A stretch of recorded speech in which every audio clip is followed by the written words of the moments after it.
नमस्कार, मैं हूं मोहम्मद शाहिद आजमी। भारत ने अंतिम बार ओलंपिक का स्वर्ण पदक 1980 मास्को ओलंपिक में जीता था और उस टीम के टॉप खिलाड़ियों में से एक थे जफर इकबाल। जी हां, आज हम जफर इकबाल के खेल जीवन पर चर्चा करेंगे।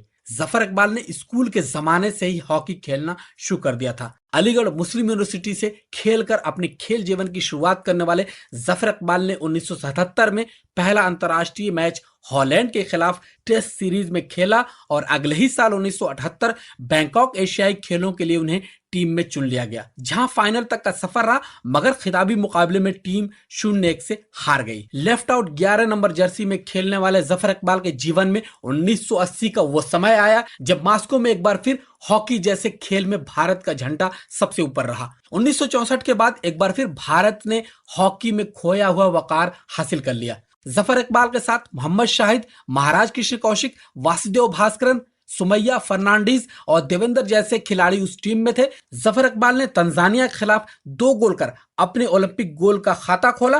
टीम ने शानदार प्रदर्शन करते हुए स्पेन जैसी मजबूत टीम को बेहद दिलचस्प मुकाबले में 4-3 से हराकर स्वर्णिम कामयाबी हासिल की। यह भारत का हॉकी खेल में अब तक ओलंपिक का 8वां और अंतिम पदक था। जफर इकबाल ने 1982 दिल्ली एशियाई खेलों और 1984 लॉस एंजलिस में टीम की कमान भी संभाली। जफर इकबाल ने विश्व कप, चैंपियंस ट्रॉफी में जहां मुल्क की नुमाइंदगी की, वहीं New Zealand, Australia, Pakistan, Spain, Malaysia, Germany समेत अनेक देशों के खिलाफ मुकाबले में देश का प्रतिनिधित्व किया। जफर इकबाल को 1983 में अर्जुन अवार्ड और 2012 में पद्मश्री से नवाजा गया। जफर इकबाल विभिन्न देशों के खिलाफ हॉकी खेला और टीम की कामयाबी में खास किरदार निभाया। हमने पूर्व कप्तान जफर इकबाल से विशेष बातचीत की। आइए उनके खेल जीवन और भारतीय हॉकी से संबंधित इस गुफ्तगू की शुरुआत करते हैं। जफर साहब, मेरा सबसे पहला सवाल, आपने हॉकी खेलना कब शुरू किया था? शुरुआती दिनों के बारे में थोड़ा सा जानकारी दें। देखिए, स्कूल में तो सभी बच्चे खेलते हैं हॉकी, फुटबॉल, क्रिकेट, तो मैं भी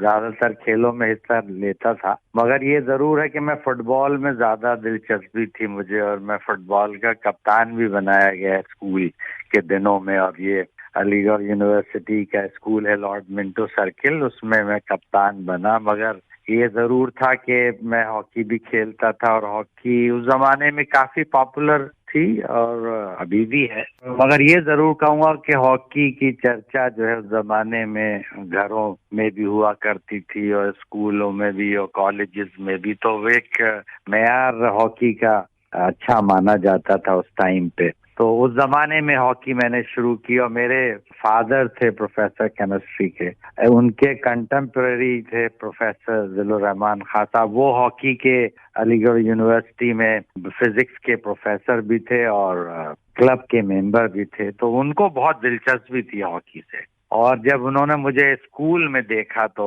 ही इनवाइटेड मी कि आप ग्राउंड पे आइए यूनिवर्सिटी की। अब उस जमाने में बड़ा मुश्किल था कि एक स्टूडेंट स्कूल का वो यूनिवर्सिटी के ग्राउंड पे जाए और खेले, तो वो वहां से मेरी दिलचस्पी उठी। और मेरा ये कहना है कि प्रोफेसर रहमान साहब जो थे वो मेरे मेंटर भी थे और उन्होंने काफी सिखाया भी।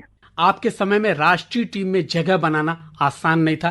देश में हॉकी लोकप्रियता के पूरे चरम पर थी जफर साहब, और बड़ी संख्या में खिलाड़ी नेशनल टीम में जगह बनाने का प्रयास कर रहे थे। राष्ट्रीय टीम में आपके चुने जाने का जो वाकया है उसको थोड़ा सा हमारे श्रोताओं से शेयर करें।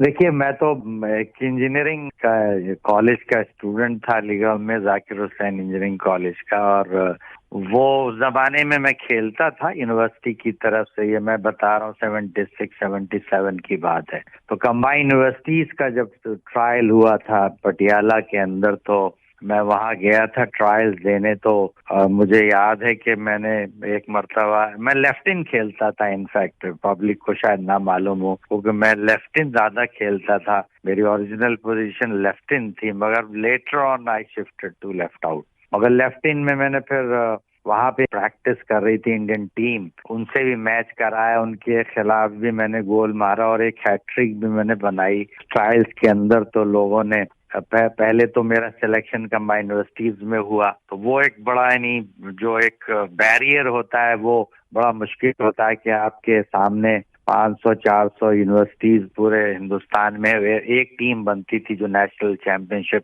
खेलती है और अभी भी खेलती है। तो मैं समझता हूँ कि उसके अंदर मेरा आना एक बहुत ही यानी एक स्टेप अच्छा था वो अंदर आने का। और फिर मैं उसी बिना पे कमा यूनिवर्सिटी से नेशनल चैंपियनशिप मद्रास में मैंने खेला पहला, जो कि 76-77 का सेशन का था। तो उसमें जब मैं खेला तो कंबाइंड यूनिवर्सिटीज भी जो है वो हमारे कोच थे चैन सिंह साहब, बेचारे मरहूम अब तो नहीं रहे वो, मगर ये जरूर कहूँगा कि उन्होंने भी बहुत सिखाया मुझे। और फिर ये जरूर रहा कि मैं उस चैंपियनशिप में खेला और उसमें 33 लड़कों का जो सिलेक्शन होता था उसमें I don't know how I got it, मगर ये था कि उसके अंदर सिलेक्शन मेरा हो गया था। तो मैं समझता हूँ कि ये मेरी बड़ी खुशकिस्मती थी कि मैं सिलेक्टरों ने मुझे चुना। और फिर आगे तो बढ़ता रहा इन द सेंस कि नेक्स्ट ईयर 77 में ही हॉलैंड जो बड़ी दिग्गज टीम हुआ करती है और थी, और उनकी टीम को हिंदुस्तान आना था और 4 टेस्ट सीरीज हमें खेलना था। तो उसमें जगह मुझे मिली और आई प्लेड मैचेस और फॉर्चुनेटली हम लोग उस सीरीज को 2-0 से जीते। तो एक बड़ा अच्छा स्टेप था हम लोगों का कि भाई ये जरूर रहा कि थोड़ा सा इतनी स्ट्रांग टीम थी मगर हम लोग को के पास कोई एक्सपीरियंस तो था नहीं, नए लड़के थे, कॉलेज का 4th ईयर का स्टूडेंट था मैं। तो बहरहाल उसमें सिलेक्शन हुआ तो मुझे हम लोगों को भी बहुत खुशी हुई। और फिर ये भी था कि कैसे और इम्प्रूव करें। जब हमने उनके सामने खेलना शुरू किया तो कठिनाइयों का सामना करना पड़ा, जैसे कि बॉल नहीं मिलती थी, मैन टू मैन खेलते थे वो लोग। और यहाँ जो डोमेस्टिक हॉकी है हिंदुस्तान में वो मैन टू मैन उस टाइम पे नहीं खेला जाता था, सब अपना अपना खेलते थे। तो वो एक अलग खेलने का रुझान था उस जमाने में। अपने पहले अंतर्राष्ट्रीय मुकाबले की बात की, 1978 की बात करूंगा, बैंकॉक एशियाई खेल, अंतर्राष्ट्रीय दौरा आपका शुरू हुआ, फाइनल मुकाबले तक टीम पहुंची, जापान को सेमीफाइनल मुकाबले में 2-0 से हराया था, फाइनल में पाकिस्तान से भिड़ंत थी। 1974 की कहानी दोबारा दोहराई गई, फाइनल में जीत नहीं मिली, कहां कमी रह गई? फाइनल मुकाबले की कुछ यादें बताएंगे आप? नहीं, मुझे याद है कि हमारा जो सबसे बड़ा टूर्नामेंट 78 एशियन गेम बैंकॉक में हुआ था और हमारी team as usual Asian countries में इंडिया पाकिस्तान खेलती थी। ये जरूर था कि और टीमें थी, मगर कोरिया उस टाइम में इतनी स्ट्रांग नहीं थी, बांग्लादेश थी, जापान थी, तो इस टाइप की टीमें थी, Singapore, Malaysia was a strong team उस टाइम पे भी। और मैं समझता हूँ कि हमारी टीम बहुत अच्छा खेली।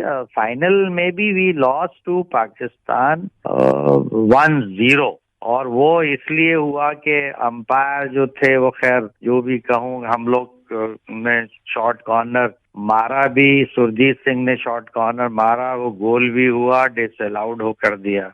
तो वो एक अलग कहानी थी। Though we lost 1-0 to Pakistan in finals, मगर वी प्लेड इक्वली गुड। ऐसा नहीं था कि कोई उनका डोमिनेशन था या हमारा था। अनफॉर्चुनेटली उनका एक गोल हो गया, वो कन्वर्ट भी हम लोगों ने शॉर्ट कॉर्नर में किया और वो बहुत क्लियर गोल था। वो लोगों ने उस पर टिप्पणी भी दी, लिखा भी था कि भाई ये मिस्टेक हुई है, और बॉल हिली भी नहीं थी और बिल्कुल कारपेटेड शॉट था जो गोल के अंदर गया। तो बहरहाल वो फाइनल्स हम लोग हारे। और मगर ये जरूर था कि टीम के अंदर हौसला था, हम लोगों के अच्छी टीम थी, सब लोग अच्छे प्लेयर्स थे। तो मैं समझता हूँ कि अब इंडिया पाकिस्तान को मैच तो दूसरे मेंटल लेवल चेंज हो जाता है, साइकी चेंज हो जाता है हिंदुस्तान और पाकिस्तान का जब मैच होता है। और हम लोग भी ये चाहते हैं कि बढ़िया से बढ़िया खेलें, we should play the best game against them. और आगे खेला भी हम लोगों ने और जीता भी उनको, हारे भी। वो they had also a good team, क्योंकि खेलों के अंदर तो इस टाइप की भावनाएं होती हैं, मगर खेल के मैदान में तो में भी वो दिखता है। मगर ये जरूर कहूँगा कि वो जो एक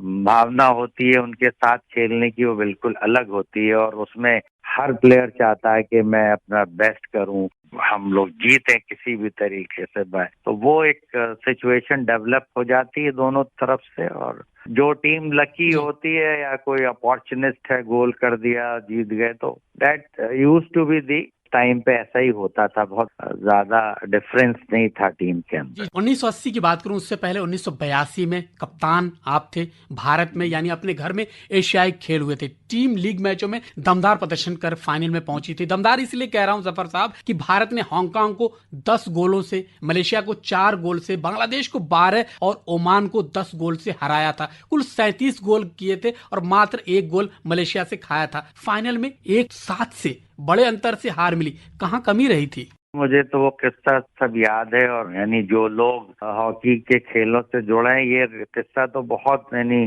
चर्चा में है और अभी तक है। और हम तो अभी भी कहते हैं कि भाई कब्र तक ये याद रहेगा। हम लोगों का पहला मौका, मुझे कप्तानी भी दी गई थी और अच्छा भी खेल रही थी टीम, इसमें कोई दो राय नहीं है। और फाइनल्स में ये जरूर था, उनको भी इतनी उम्मीद नहीं थी कि वो जीतेंगे, क्योंकि हम लोग होस्ट थे और we were also playing equally good. और उनको ख्वाबो ख्याल में भी नहीं था कि वो जीत जाएंगे। मगर ये जरूर है कि हम लोग की टीम जो थी वो काफी टेंशन में आ गई थी कि बहुत सारे इतनी मीटिंग्स हुई टीम कि बिफोर मैचेस के भाई जीतना है, टीम रेस्ट ले रही, कोई आ गया, वीवीआईपी सब हम लोगों को यानी दुआएं देने आते थे। मगर वो दुआओं का असर कुछ ऐसा हुआ कि लगता था कि वो ज्यादा टेंशन में आ गई। मगर ये जरूर है कि जैसे अगर आप कहें कि we could not score a single goal through penalty corner, though we got 8 goals against 7 Pakistan got it. तो हम लोग वी प्लेड इक्वली, बट क्या हुआ डिफेंस और पूरी टीम, आई वुड से कि वो थोड़ी सी डिफेंस और पूरी टीम का जो स्ट्रेटेजी थी वो गड़बड़ा गई, जिसकी वजह से वो ऐसा लगता था कि गोलकीपर और उनके फॉरवर्ड लाइन ही खेल रहे हैं, और फिर वो गोल हो जाता था तो ब्लेम जो था वो और लगता था कि गोलकीपर को ज्यादा चला गया। मैं तो समझता हूँ कि it was a teams mistake. और वो उसके बाद ही अगर आप देखेंगे जो भी लॉस बैडली और हिंदुस्तान के अंदर तो एक मातम हो गया था। मुझे याद है कि हम लोग रात को निकले बसों पे, यानी ये था कि लोग जो दर्शन था वो बहुत ही जाहिर सी बात है बहुत मायूस हो गए थे और चाह रहे थे कि भाई ये तो बड़ा गड़बड़ हो गया है। मगर ये जरूर था कि हमको एक हफ्ते के बाद फिर पाकिस्तान से खेलना था इस ऑस्ट्रेलिया के अंदर मेलबर्न में सैंडर वर्ल्ड चैंपियनशिप का पहला मैच उनसे ही था। और आप ये सोचिए कि ये टीम को उठने में एक हफ्ते में हम लोग कहीं जा नहीं पाते थे बाहर खाने के लिए। वो बेचारे दूसरे खिलाड़ी खेलों के वो एशियन गेम्स विलेज जो है हौस खास में, वहां रहे हम throughout 7-8 days and then quietly we left for Australia. जबकि वो टीम को मना कर दिया गया था कि टीम इस स्थिति में नहीं है कि पाकिस्तान से अभी हारी और फिर पाकिस्तान से मैच है हमारा। तो मैं तो यही कहूंगा कि इंडियन अथॉरिटीज को, इंडियन हॉकी फेडरेशन हुआ करती थी, उसने इस टीम के ऊपर काफी भरोसा किया। Even hardly there were 1 or 2 changes in the team. So I was remained captain of the Indian hockey and then we fought back. एक हफ्ते बाद फिर पाकिस्तान को हमने पहले मैच में ही हमने उनको हराया और गोल भी इत्तेफाक से मैंने किया फाइनल, क्योंकि वो विनिंग गोल था। और फिर हम जीतते गए, हॉलैंड को मारा, सबको, चाइना को मारा, फाइनल में पहुंचे। तो वो खेलों में तो होता है, अगर आपको you have to be very strong, mentally strong, physically very strong, psychologically you have to be very strong, और आपकी टीम को बिखरने नहीं देना है। जो कप्तानी की बात होती है कि कप्तान वो होना चाहिए जो टीम को यूनाइट रखे, और हमने यही काम किया कि भाई we have to be united. और we fought well, we won the match against them. और वो एक अभी भी किस्सा हमें याद है कि हम लोग इतने यानी मेंटली डिस्टर्ब हो गए थे कि बट वी बाउंस बैक और we and we played much better later on also. ऐसा नहीं कि 82 के बाद, 82 के बाद भी हमने सैंडा खेला था। वो सैंडा के बाद हमने अपना चैंपियंस ट्रॉफी खेली, चैंपियंस ट्रॉफी हॉलैंड में। और उसके बाद हम लोग 83 में बहुत मैचेस जीते, टूर्नामेंट 84 ओलंपिक्स बहुत अच्छी टीम खेली। बहरहाल ये सब सिलसिला जारी रहा। खेलों के अंदर एक पॉजिटिव थॉट होना चाहिए, बच्चों के अंदर भी। ये थोड़ा हार गए तो कोई बात नहीं, जी जी। आपका दिन अगला जरूर आएगा। दोस्तों, अभी आप सुन रहे थे hockey legend, Olympic gold medallist Zafar Iqbal को। इस बातचीत का दूसरा भाग जल्द ही आप हमारे इसी YouTube channel Shahid Azmi live पर सुनेंगे।